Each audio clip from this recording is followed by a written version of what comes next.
খুলনার রূপসায় কৃষি ব্যাংকের ভল্ট ভেঙে ১৬ লাখ টাকা ডাকাতির ঘটনা ঘটেছে। গতরাতে কৃষি ব্যাংকের রূপসাঘাট শাখায় এই ডাকাতির ঘটনা ঘটে। স্থানীয়রা জানান, রাত ১০টার দিকে নিরাপত্তা প্রহরী ব্যাংকের মূল গেটের কলাপসিবল গেটের তালা কাটা দেখে চিৎকার করতে থাকেন।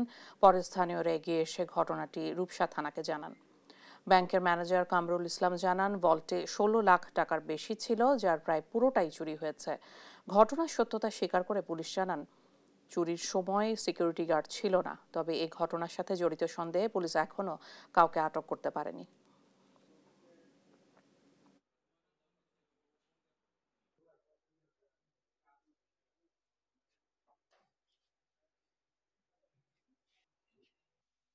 আমাকে 10টা 17 ফোন দিয়েছে একটা সিকিউরিটি, তখন আমি আসছি। আসার পরেই দেখতেছি আপনারা যেটা দেখতেছেন 16,16,000 টাকা ছিল।